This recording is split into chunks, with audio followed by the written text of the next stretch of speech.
नमस्कार, मैं हूं आशीष चित्रांशी और आप देख रहे हैं द न्यूज लॉन्चर।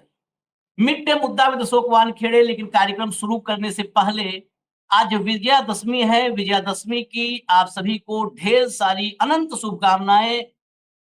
अच्छाई पर बुराई पर अच्छाई के विजय का पर्व, असत्य पर सत्य के विजय का पर्व। लेकिन उस सबसे महत्वपूर्ण मैं मानता हूं, ये अहंकार के मर्दन का पर्व। विजयादशमी को मैं निजी तौर पर अहंकार मर्दिनी दशमी भी कहता हूं। ये अहंकार मर्दिनी दशमी है, ये विजयादशमी। तो आज विजयादशमी पर एक ही कामना है मेरी। अभी भाऊ आएंगे तो उनकी भी कामना हम सुन लेंगे, क्योंकि दोनों की कामनाएं जरूरी नहीं है कि एकदम अक्षरशः मिले। तो मेरी इतने कामना है कि जिसके भी मन में इतना अहंकार है कि वो एक अकेले सब पर भारी की बात करता हो, जिसके मन में इतना अहंकार हो गया हो कि वो कुदरत को बदलने की बात करता हो, मई में शिमला बना देने की बात करता हो, 7 पुश्तों को सबक सिखा देने का अहंकार जिसमें हो। ये तो राम जी ने भी नहीं कहा 7 पुश्तों का अहंकार, वो 7 पुश्तों को सबक सिखा देंगे। तो ऐसे सभी अहंकारियों के अहंकार का मर्दन करें प्रभु राम, यही कामना है। और इसी कामना के साथ आज शुरुआत करते हैं। इन अहंकारियों के अहंकार का मर्दन हो, वो जहां भी हो, जिस कोने में हो, जिस कुर्सी पर, उनके अहंकार का मर्दन जरूरी है। अब आज कार्यक्रम सीधा भाव को जोड़कर ही शुरू करेंगे। भाव को ले आइए स्क्रीन पर, भाव को ले आइए फटाफट। स्वागत है भाव। 24 घंटा भी नहीं हुआ और कल रात में तो हमने इस पर कार्यक्रम भी किया था लाइव। 24 घंटा भी नहीं हुआ मोदी जी के भाषण को, जब मोदी जी ने संघ की दुखती रग को इतना तेज दबाया था कि संघ बिलबिला उठा था। देश भर में संघ पर छीटाकशी का मौका दे दिया था मोदी ने। हिसाब चुकता कर दिया भागवत ने। 24 घंटे भी नहीं बीते, हिसाब चुकता कर दिया। मंच से आज भारत की विदेश नीति की सत्यानाश की बात कर दी। उन्होंने नहीं बोला कि सत्यानाश हुआ है, ऐसा कोई बोलता भला है? और संघ तो वैसे भी बड़ा सॉफ्ट स्पोकन है, बिल्कुल सॉफ्ट। तो उसने बस इतना बताया कि पहलगाम में हमको पता चल गया कि कितना कौन हमारा दोस्त और कौन दुश्मन है, और पूरी दुनिया में दोस्त तो मिला ही नहीं पहलगाम में हम। तो इससे ज्यादा मोदी के लिए क्या? वो अगर खुद को संघ का प्रचारक कहते हैं, तो आज उनको कमरे में बैठ के अकेले में एकांतवास में फिर से तपस्या करना चाहिए आत्मावलोकन की। दूसरी चीज, जेनजी इस देश में जैसे ही लियो नाम, तो साहब का तुरंत बीपी एकदम सूट अप कर जाता है। यही जेनजी बोला था वांगचुक ने। जेनजी श्रीलंका का जिक्र किया था, बांग्लादेश का और नेपाल का, और जेनजी की चर्चा कर दी थी। तो पाकिस्तान और चीन कनेक्शन जोड़ करके जोधपुर जेल में डाल दिया है, बिठा दिया है। क्या मोहन भागवत को जेल में डालेंगे? जेनजी की ही बात की। और इतने नहीं जेनजी की बात की, बता दिया कि जब देश की नीतियां देश के लोगों से अलग होती है, प्रशासन असंवेदनशील हो जाता है, दूरी बना लेता है जनता से, तब ऐसी स्थिति होती है। हालांकि एक बात बताऊं, इस जेनजी से संघ के भीतर भी बहुत डर है।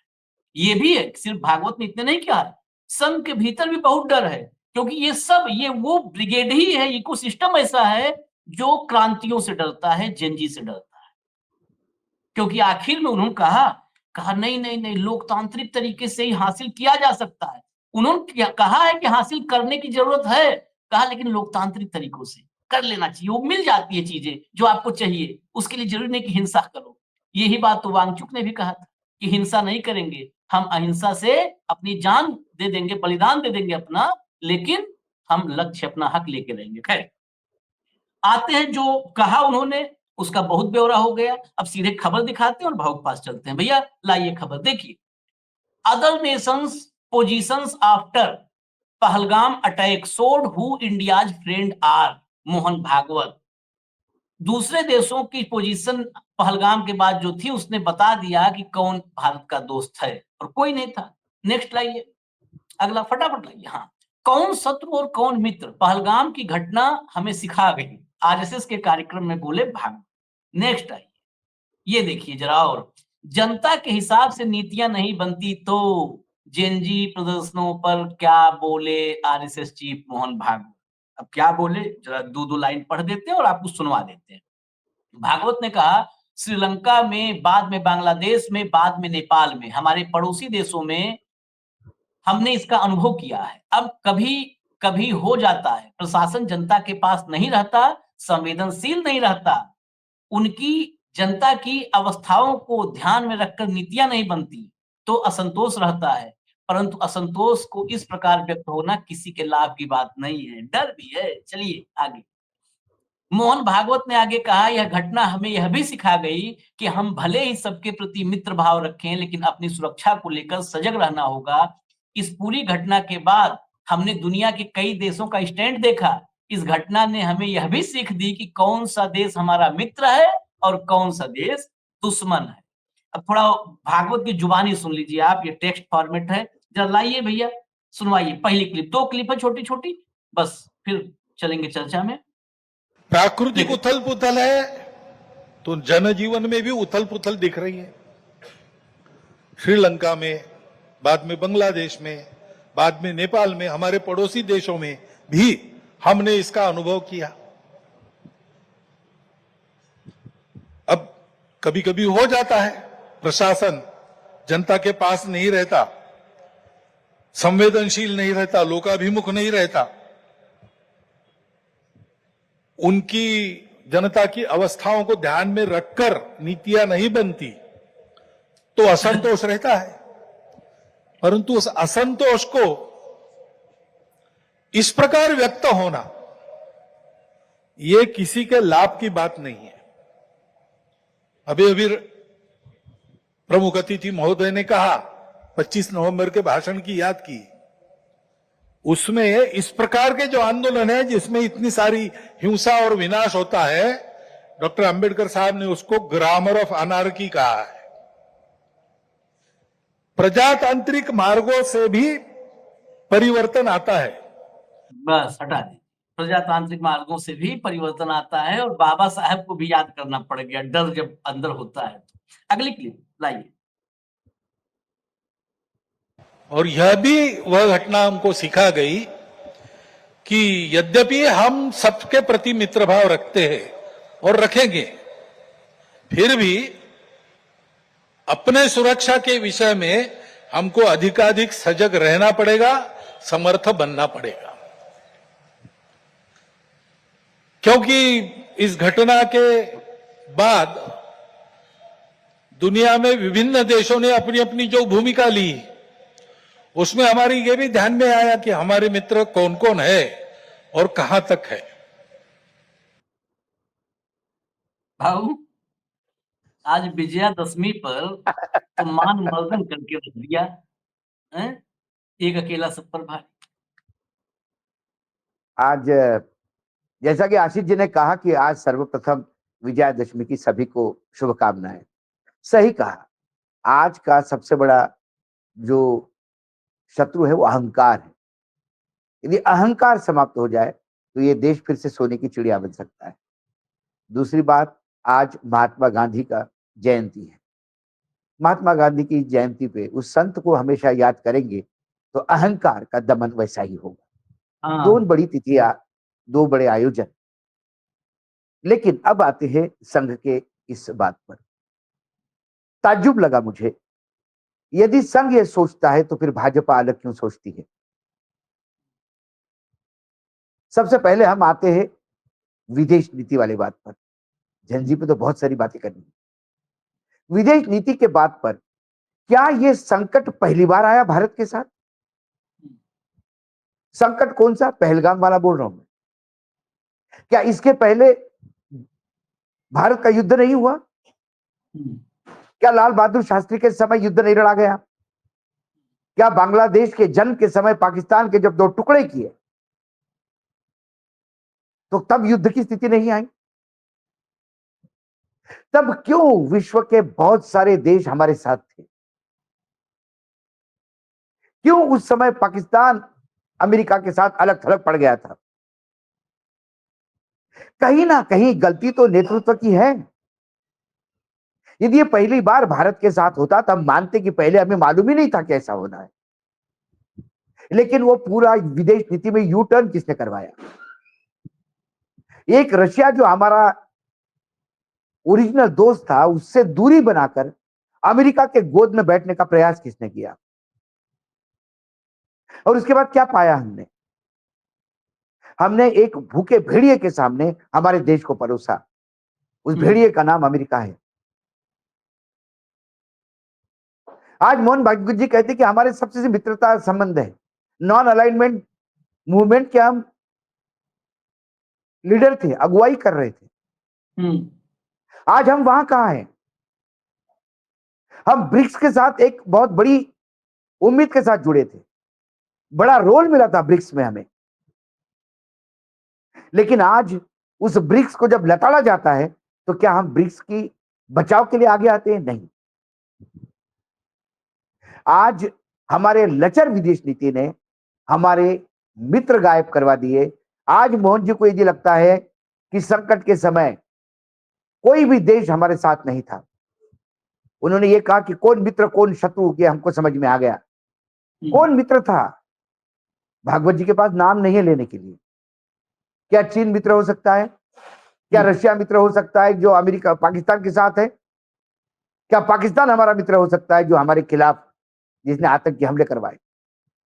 क्या अमेरिका हमारा मित्र था जो पाकिस्तान को अपना सबसे बड़ा साझेदार मानता है? जो देश एक समय भारत के मित्र थे, टर्की, अजरबैजान, वो खुलकर, हम चीन का तो समझ में आता है, लेकिन अजरबैजान और टर्की जैसे देश खुलकर सामने आए।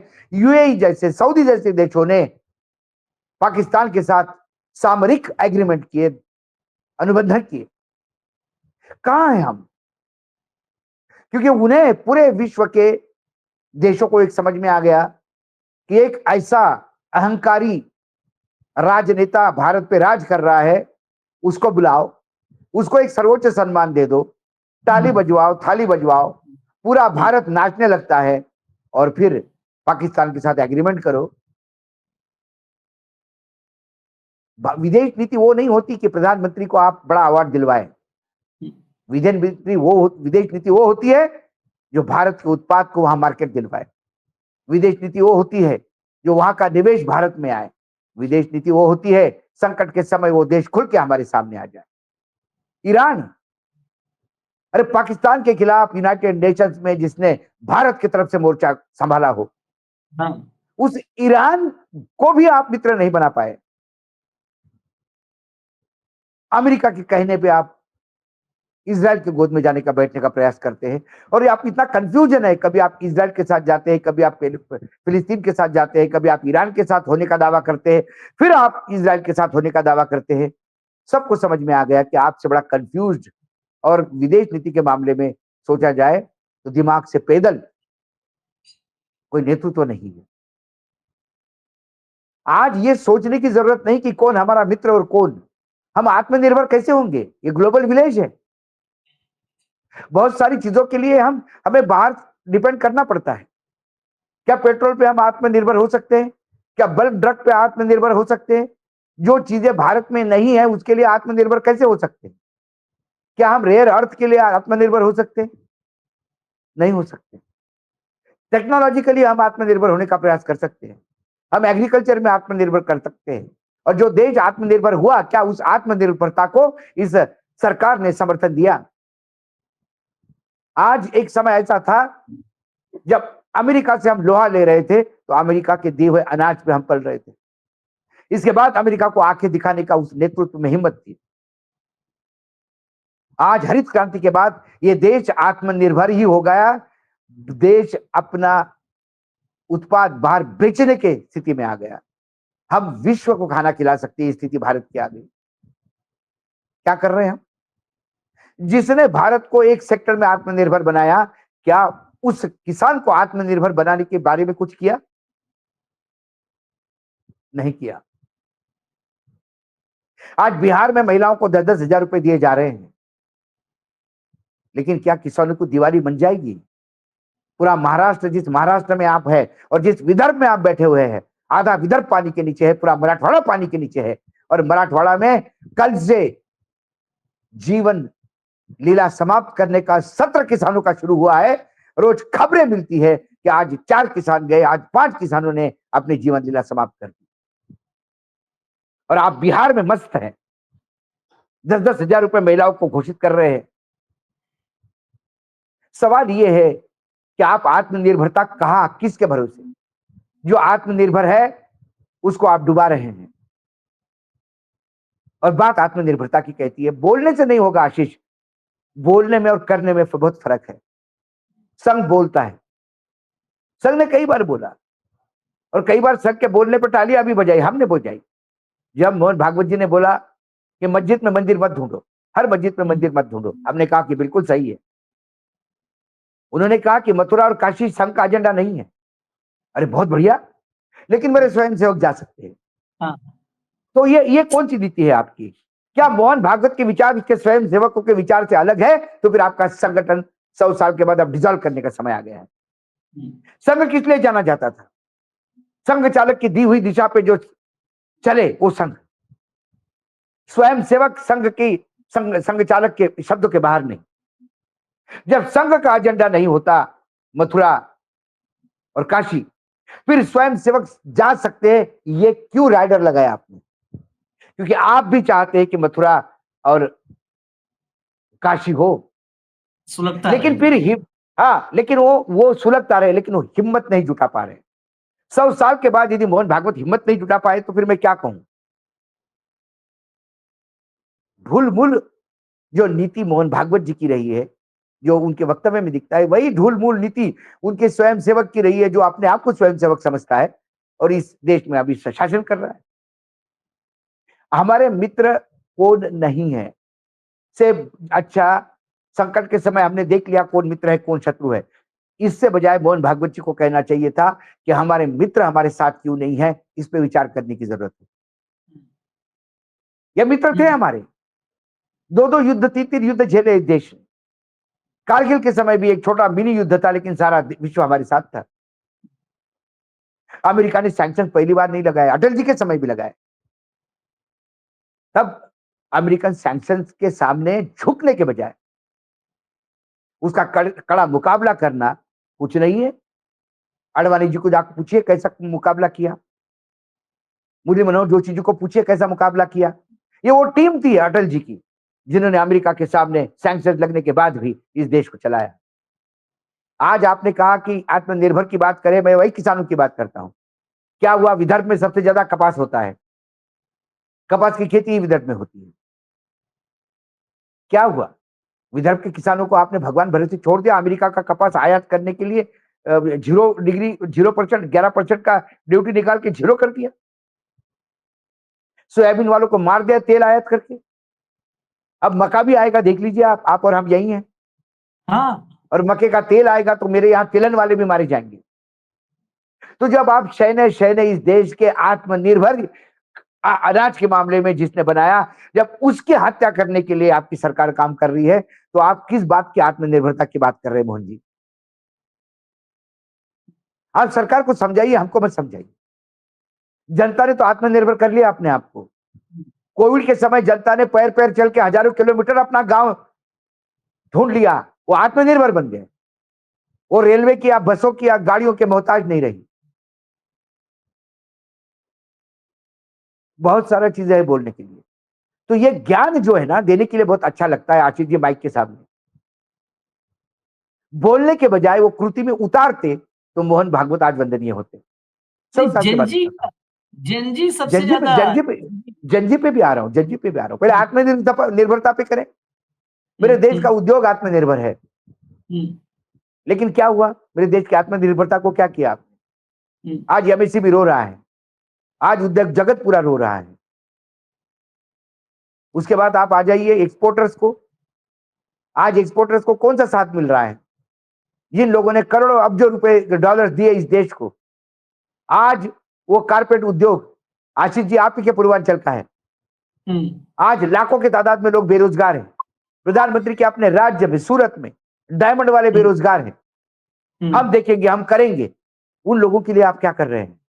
आपको 10,000 रुपए बिहार में देने की जरूरत है, क्योंकि बिहार में चुनाव है। आप पैसा फेंकते हैं चुनाव की फसल उगवाने के लिए। आप देश के विकास के लिए पैसा नहीं खर्च करना चाहते। कई चीजें हैं, आप दुनिया को बोलने के बजाय प्रधानमंत्री को बिठा के बोलिएगा, आपके स्वयंसेवक है ये, बड़े बड़े आर्टिकल लिखते हैं आप पे। 15 अगस्त को प्राचीर लाल किले से बोलते हैं संघ क्या है।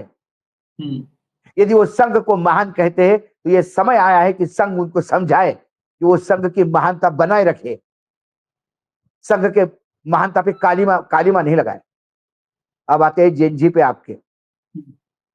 जैन जी तो यदि मैं पुराने जमाने में जाऊं तो आज जो जैन जी है तो हेगड़ेवार कौन थे? हेगड़ेवार उस समय के जैन जी थे, युवा थे, कांग्रेस में थे, नहीं समझ में आ गई कांग्रेस की नीतियां, हिंदू महासभा के साथ चले गए, हिंदू महासभा की भी नीतियां नहीं समझ में आ गई तो संघ की स्थापना की। वो विद्रोह था, वो विद्रोह था। आज भी जो चीज समझ में नहीं आए तो आज का जनरेशन आपके खिलाफ उठेगा। आप तुलना करके देखिए, हेगड़ेवार जी ने संघ की स्थापना क्यों की, क्या जरूरत पड़ी जब वो कांग्रेस में काम कर रहे थे? तो कहीं ना कहीं उनको लगा कि वो सफोकेट हो रहे हैं। आज का युवा सफोकेट होगा तो रास्ते पे उतरेगा। आप कहते हैं कि हिंसा से कुछ नहीं होता, आप फ्रांस की क्रांति से लेके नेपाल की क्रांति तक की बात करते हैं, लेकिन कभी आपने देखा कि ये गोधरा में हिंसा हुई और अभी तक बीजेपी राज कर रही है?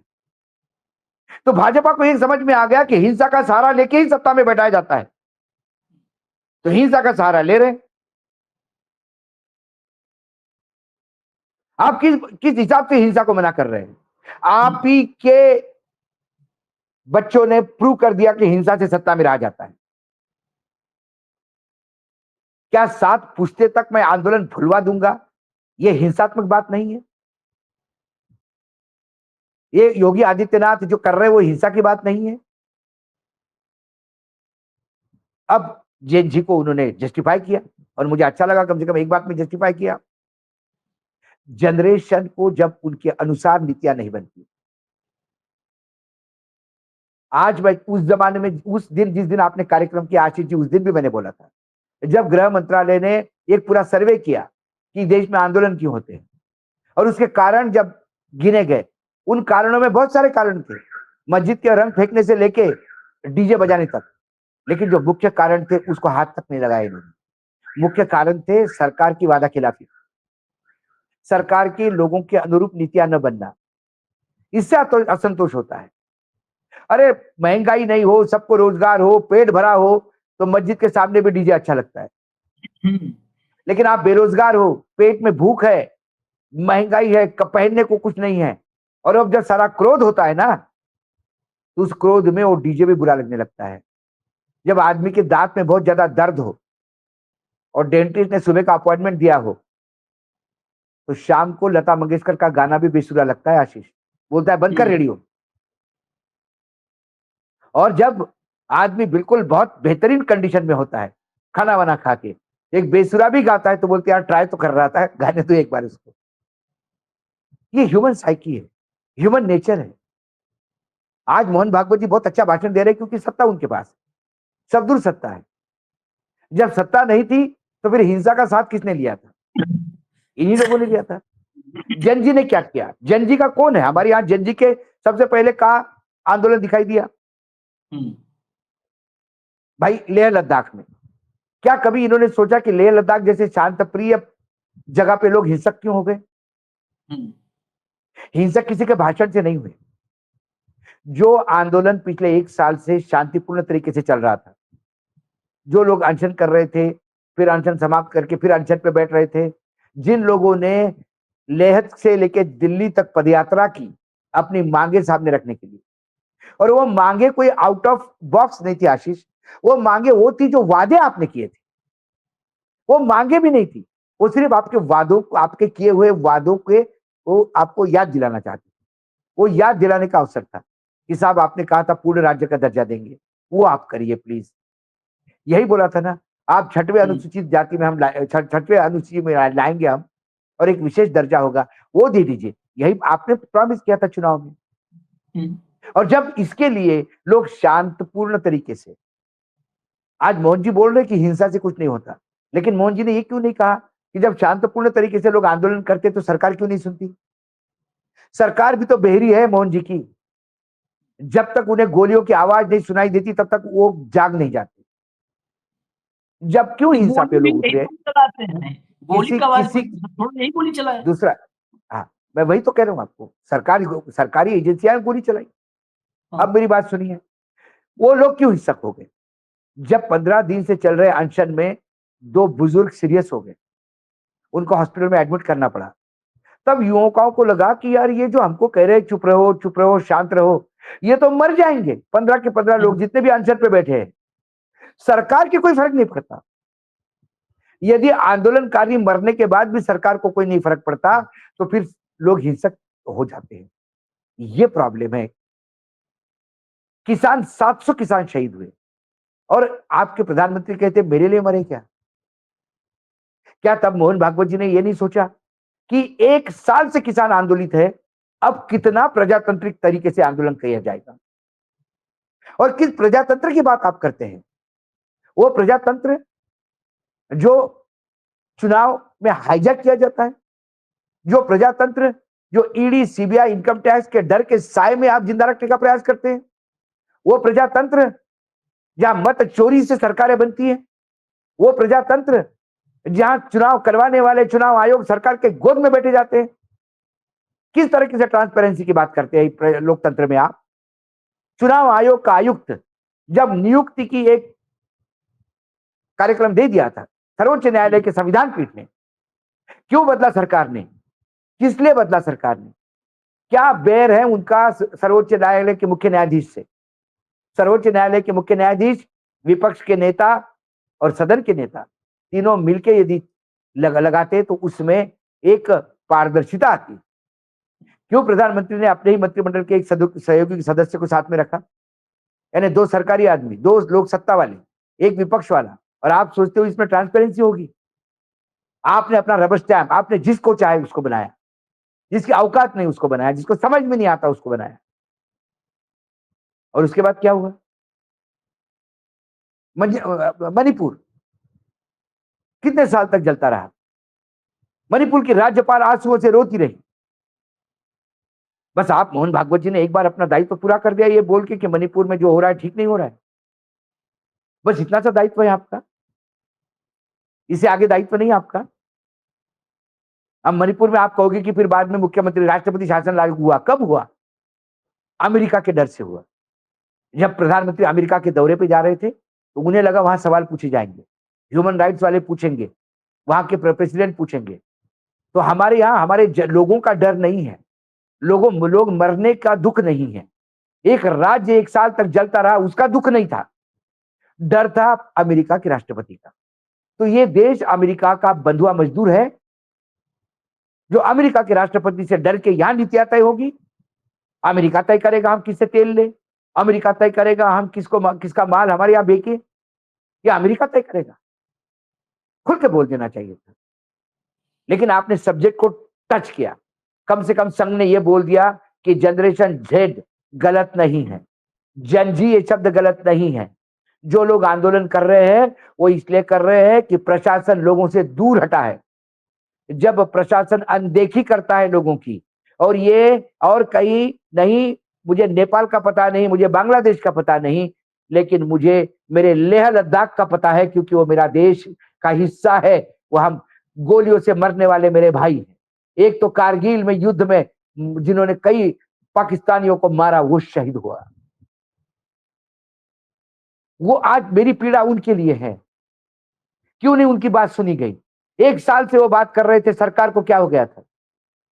क्यों सरकार उनको हल्के में ले रही थी?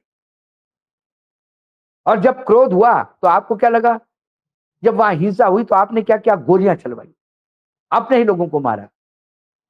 तो फिर जनरल डायर में और आप में फर्क क्या है? आप में मतलब आपकी सरकार में।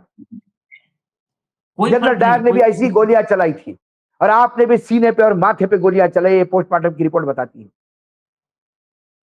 उसके बाद आंदोलनकारियों को आप पाकिस्तान, ये तो बहुत बढ़िया काम हो गया। जो आपको सूट नहीं होता वो पाकिस्तानी हो जाता है, जो आपको सूट नहीं होता। बहुत बढ़िया। मतलब आपको यदि हिंदुस्तानी होना है तो बीजेपी की जय बोलना पड़ेगा, संघ की शाखा में जाना पड़ेगा, नहीं तो आप गैर संघ की शाखा के ये देश में आप देशभक्त होने का सर्टिफिकेट ही नहीं ले सकते। ये क्या नया सिस्टम है, नया इंडिया है क्या ये? आपने भागवत जी पता नहीं सुना होगा, नहीं आपने सुना होगा ना, डीजीपी ने जब पाकिस्तान कनेक्शन बताया था, वो डीजीपी लेह लद्दाख का, अगर आप बाइट सुनिए, हम लोग का तो जिंदगी बाइट ही सुनने में गया है भाई, वही काम ही है, हम लोग का प्रोफेशन है। वो बाइट सुन के ऐसा लग रहा है जैसे मौत के कुएं के काउंटर पर टिकट बेचने वाला बोल रहा है, वैसा लग रहा है। बोल रहा उसको था खुद नहीं पता, कंफ्यूज है। और मैं आपको सुनाता हूँ, अगर आज ये मोदी जी के लिए सुनवा रहा हूँ, 2 बाइटें सुनवाऊंगा और मोदी जी से पूछूंगा कि क्या भागवत को जेल में डालेंगे या नहीं डालेंगे। बिल्कुल। आज भागवत की जो जंजी की बात की है, भागवत और भागवत जो बोल रहे हैं, एक बात बताए, संघ भाव, संघ और मोदी, भागवत और मोदी कोई फर्क नहीं, सब देश के आंखों में मिलकर धूल झोंकते हैं, सब धूल झोंकते हैं। वजह, आज आत्मनिर्भरता की बात कर रहे हैं ना, नागपुर में, वही नागपुर से देवेंद्र फडणवीस, उसी नागपुर से हैं, प्रदेश के मुखिया हैं। होम मिनिस्ट्री ने गाइडलाइन जारी की थी, अभी जब आत्मनिर्भरता की बात हुई थी कि रातों रात देश आत्मनिर्भर बनेगा, कि आप लोग जो भी हथियार, राइफल, गोला गोली, कारतूस ऑर्डर करना, सब स्वदेशी करो। अभी कल देवेंद्र फडणवीस ने अमेरिका से राइफल ऑर्डर की है महाराष्ट्र में। अमेरिका से राइफल का ऑर्डर महाराष्ट्र सरकार ने किया है। बताइए, आत्मनिर्भरता की बात, आज आत्मनिर्भरता पे भाषण में आधा हिस्सा आत्मनिर्भरता मैंने था भाई, भागवत का। अमेरिका का आदेश है भारत के लिए, आपके यहाँ तो कोई भी शस्त्र आएगा हम बेचेंगे, तो आप फिर खरीदोगे जो हम बेचेंगे। ये धूल क्यों झोंक रहे भागवत? दूसरी चीज, जेनजी हिंसक न हो। जेनजी बेसिकली उन्होंने जो जेनजी की चर्चा की, वो मोदी के साथ साथ इस देश के जो जनरेशन जेड है उसको भी संबोधित किया, कि कहीं न कहीं मन में डर था वो, कि भाई आप लोकतांत्रिक तरीके से अपना हक पा सकते हो, भैया कभी भी वैसा मत होना। तो अर्जुन सिंह को क्यों नहीं, उनका पूर्व सांसद है बंगाल में, अर्जुन सिंह को क्यों नहीं बुला लिए नागपुर समझाने के लिए? जिस अर्जुन सिंह ने कहा कि नेपाल के तर्ज पर बंगाल की सत्ता पलट दो, हाँ, क्यों नहीं उसको बुलाया? उसने तो खुलेआम आह्वान किया था और वो जेल भी नहीं गया। वांगचुक अगर जेल में है तो वांगचुक बिना अपराध के हैं। अर्जुन सिंह को तो जेल में, स्पेशल सेल में, अंडा सेल में रखा जाना चाहिए था। बिल्कुल मैं बिल्कुल आपको बिल्कुल बाइट जाना पे चाहिए। सुनवा, 2 बाइट वक्त हो गया, लेकिन 2 बाइट पर सुनवाएंगे भैया। छोटी वाली बाइट पहले सुनवाइए, वांगचुक छोटी बाइट, और दर्शकों को निवेदन है कि आप मोहन भागवत से तुलना कीजिएगा, छोटी वाली बाइट पहले। हाँ, चलाइए। yang tene daksa mangpe mols thak chat pe gyurja yong chezeno Nepal la yong steoto Bangladesh la yong steoto Sri Lanka yong steoto miman se gyurja kyong anok tene chik chik shina tene kyong anok samara gale mir rewate o बस ये bite मैं अमित मालविया की सौजन्य से चलाया हूं। Amit Malviya IT cell का जो चीफ है, उसने इसे ट्वीट किया और कहा कि सुन लीजिए, ये वांगचुक इस देश में आग लगाना चाहता था, ये इसकी नीयत एकदम साफ है। ये देखिए, भागवत को थोड़ा सा अमित मालविया जैसे लोगों को भी वो करना चाहिए था कि झूठ पे इतने आत्मनिर्भर मत हो जाओ। ये क्लिप एक मिनट के बयान से काटी गई है, वो जो जहां से काटी गई वो पूरा सुनवा दीजिए। और नीचे, या आपको भाषा नहीं समझ में आएगी तो उसमें जो पूरा है, उसमें नीचे अंग्रेजी में पूरी ट्रांसक्रिप्ट है, गौर से उसको सुनिए और भागवत से तुलना कीजिएगा। भागवत और वांगचुक में क्या अंतर है? दोनों सेम बात बोल रहे हैं। प्ले करिए। mangpe mols thak chat pe gyurja yong chezeno Nepal la yong steoto Bangladesh la yong steoto Sri Lanka yong steoto miman se gyurja kyong anok tene chik chik shina tene kyong anok samara gale mir rewate o chat a unzoxla te healing nam danam dwanam te manpa ladak sena ma jive gyurja yong jive phogyur peaceful revolution kabena ngatang sangma rang tokriya dukste shin chiktang tene gyurja mikyong kametchen tebo khat poyongin I yang yulgun nam sangma yang yulgun e piang ladak ne spejik gyon nyeja metuk goz metkyak nyeja tubare ka shigos metkyak tokriya shin rang nakstanin janma miltan zerkanbo sompa ote tus polepten gale उन देशों में जो हुआ हम उससे अलग, हम बदल देंगे अलग है। अपने नॉन वायलेंस से, अहिंसा से, भूख हड़ताल अहिंसा से, से। उन्होंने कहा कि गोलियों से मरने के लिए तुम्हें कोई कारण नहीं है, कोई हमें गोलियों से नहीं मरना है, हमें जिंदा रह के बदलाव लाना है और शांति प्रिय बदलाव लाना है। यही बोला था ना, अब यही मोहन इसमें से भागवत जी ने बोला है। शुरू वाला काट के यही भागवत ने बोला है। अगर ये अपराधी तो भागवत अपराधी, भागवत को जेल जाना चाहिए। अगर ये अपराधी नहीं है तो मतलब भागवत अगर अपराधी नहीं है तो वांगचुक को जेल से बाहर होना होगा, और दोनों अपराधी नहीं है तो अमित मालविया को जेल जाना होगा। ये झूठ की ब्रिगेड, कभी अपने झूठों को समझाओ ना मोहन भागवत जी।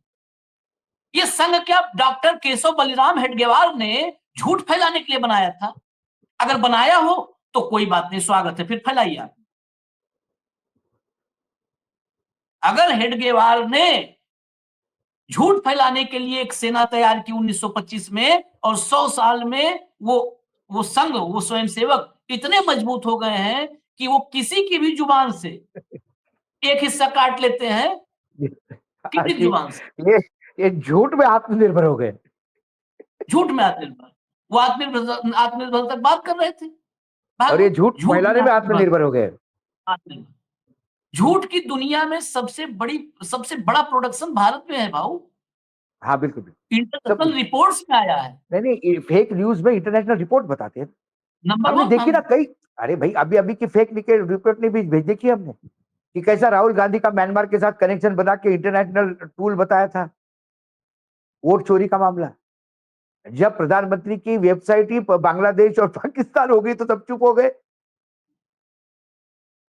ये कई झूठ।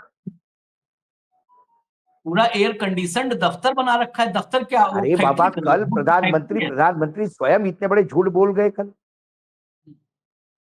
कि संघ के कई लोग जेल गए देश के आंदोलन में, आजादी के आंदोलन में। इससे बड़ा क्या है? और हमारे भागवत के पास प्रधानमंत्री अगर इतने झूठे आज। हैं भाऊ, तो भागवत को भी हाँ क्षमा नहीं मिल सकती इस देश से कभी। बिल्कुल, नहीं नहीं नहीं। देखिए मैंने क्या कहा, भागवत जी मात्र अपनी रिस्पॉन्सिबिलिटी पूरी नहीं कर सकते ये बोल के। ये तो हो गया, फिर आपने अपना बस बोल के निकल गए, वो नहीं होगा। वो आप एक संगठन चला रहे हैं, जिस संगठन से निकले हुए स्वयंसेवक, या आप बोलिए कि आपके संघ में, संघ की शाखाओं में कुछ गड़बड़ है कि जो सत्ता में आने के बाद भ्रष्ट हो जाते, झूठे हो जाते, आपकी भी नहीं सुनते, तो फिर आपने स्वयंसेवक नहीं पाली। आपने सत्ता के महत्वाकांक्षा रखने वाले राक्षस पाले, क्योंकि सत्ता की महत्वाकांक्षा राक्षसी प्रवृत्ति है। लोक सेवा की सत्ता, लोक सेवा के लिए, ये जो सत्ता लोक सेवा के लिए है, वो है लोकतंत्र। सत्ता सिर्फ सत्ता भोगने के लिए नहीं है, सत्ता सिर्फ अपना एजेंडा चलाने के लिए नहीं। आप चलो सत्ता में आते, एक बार चुनाव हो गए और आपने प्रधानमंत्री बन गए, तो फिर आप देश के प्रधानमंत्री हैं। उस 65% लोगों को भी के बारे में भी सोचना होगा आपको, जिन्होंने आपको मतदान नहीं दिया है, तो इस देश का हिस्सा। और मैं ये नहीं कह रहा हूं, उसके बाद देहरादून में जो हुआ जैन जी का, क्यों हुआ? क्या चाहते थे लड़के? एग्जाम बार बार लीक होते अखबार, क्या सरकार लीक प्रूफ एग्जाम नहीं ले सकती? यदि नहीं देती थी और सरकार ने इस्तीफा देकर निकल जाना चाहिए, दूसरों को आने दीजिए। बेरोजगारी के लिए कर्नाटक में हुआ जन जी का आंदोलन, क्या हम उसको जस्टिफाई करेंगे? क्या नहीं। आज के युवाओं को आपने जो बोला वो नहीं किया, वो सवाल पूछेगा। वो जनरेशन जेड है, उसके पास डाटा है, उसके पास सब कुछ है, देश के पास पैसा नहीं। और निशिकांत दुबे अपनी मैरिज एनिवर्सरी करोड़ों रुपए खर्चा करके उधर कर रहा है, और उसके फोटो सोशल मीडिया पे कव्वालियों के बीच में कैसा थिरक रहे लोग, वो दिखा दिया जा रहा है। तो जिसको 2 टाइम की रोटी नहीं मिल रही है, जिसकी घर में बहन बैठी हुई है, जवान हाथ पीले नहीं करने के पैसा है उसके पास, सरकार सिर्फ मन की बात कहती है, वो लोग क्रोधित होते हैं कि हमारे पैसे तो ऐसे अय्याशी करोगे। लोग क्रोधित तब होते हैं जब लोगों को एसटी बस, जो स्टेट ट्रांसपोर्ट की बस है, वो मुहैया नहीं हो रही है। 8-8 किलोमीटर, 10-10 किलोमीटर बच्चे पैर पैर जाते हैं स्कूल में, और वो ट्रांसपोर्ट मिनिस्टर अपने नाती के लिए फेसबुक पे फोटो डालता है कि मैंने अभी एलन मस्क की नई गाड़ी, पहली गाड़ी मुंबई में मैंने खरीदी मेरे नाती के लिए। अरे तू क्या था भाई? कल तक टेम्पो चलाता था, आज ऐसा क्या हो गया कि नाती के लिए, अपने ग्रैंडसन के लिए तू इतनी बड़ी गाड़ी ले रहा है, और हरम बाबरे बच्चों के लिए एसटी मुहैया करवाए जिसका तू मंत्री है, तो वहां आंदोलन का चिंगारी फड़कती है। फिर मत कहिए पाकिस्तान से लोग आए थे। भारत के नहीं लोग मूर्ख नहीं है कि यहाँ बांग्लादेश और पाकिस्तान के लोगों को आके समझाना पड़ेगा। भारत के लोग बहुत सहनशील है, ये आपकी किस्मत है। भारत समझदार देश है। नहीं तो एक 40 किलो के आदमी ने, अदरंगे फकीर ने ब्रिटिश हुकूमत को चैलेंज नहीं दिया होता, और जहां सूरज अस्त नहीं होता उस ब्रिटिश को नाकों के चने चबवाए, वो महात्मा गांधी थे, क्योंकि देश साथ गांधी था। अकेले महात्मा गांधी गांधी नहीं थे। नहीं, गांधी की चर्चा की, इसे गांधी की चर्चा से खत्म कर देते हैं इस चर्चा को।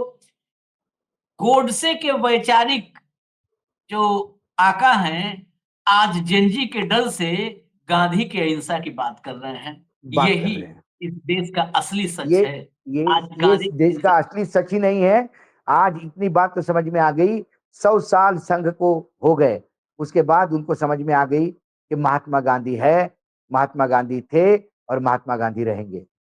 नहीं नहीं, ये सब अवसरवादी हैं, इन्हें कभी ना अम्बेडकर समझ में आएंगे, ना कभी गांधी समझ में आएंगे। भाव यहाँ पर मैं कतई इत्तेफाक नहीं रखता, ये मैं कभी नहीं नहीं नहीं नहीं नहीं समझेंगे। नहीं ये सब कभी, आशीष जी, जब जरूरत होगी तो अम्बेडकर के आश पीछे छिपेंगे, अरे जरूरत बाबा, पड़ेगी तो गांधी के पीछे छिपेंगे ये। आशीष आशीष मैं क्या कह रहा हूँ, हम्म, तिरंगे से प्रेम नहीं है, डर के हम्म, मारे तिरंगा फहराया है। हम्म, संविधान से प्रेम नहीं है, डर के मारे बस संविधान। दलितों से प्रेम नहीं है, डर के मारे आंबेडकर है। और आज महात्मा गांधी की अहिंसा भी हिंसा के डर से याद आ रही है। डर, बस डर ही मैं है। मत मैं मत परिवर्तन नहीं कह रहा हूं, मैं हम्म, मत परिवर्तन कतई नहीं कह रहा हूं। द फियर चलिए, साइकोसिस, द इसी फियर इसी makes fear makes them talk of Mahatma Gandhi. Fear makes them respect Ambedkar ji. At least in fear they realized there is Ambedkar and Mahatma Gandhi. हाँ, वही 100 संविधान साल की उपलब्धि, वही 100 साल की उपलब्धि है, इससे ज्यादा कुछ नहीं। संविधान की प्रतियां जलाने वाले आज कह रहे हैं कि संविधान के दायरे में रह करके हम अपनी मांग मनवा सकते हैं। वाह, मान मान खैर इजाजत दीजिए हमें।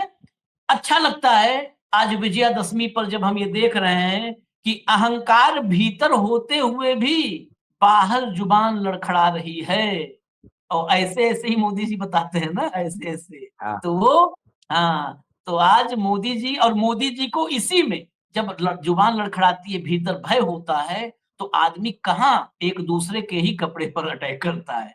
तो आज भागवत ने 24 घंटे के भीतर हिसाब चुकता किया। मोदी की फॉरेन पॉलिसी, पहलगाम के बाद मोदी का असली सच, जिसको बार बार रोड शो के बहाने ढका गया, रोड शो से ढका गया, ऑपरेशन सिंदूर के आड़ में ढका गया, असली सच भागवत ने बता दिया कि कोई नहीं है, कोई हमारे साथ नहीं है। और जेनजी तो बोला ही बोला। इजाजत दीजिए, धन्यवाद भाऊ, बहुत बहुत धन्यवाद। अगला कार्यक्रम लेके आ रहे हैं, उसमें भी यही डर दिखेगा आपको, राहुल वाला डर। नमस्कार।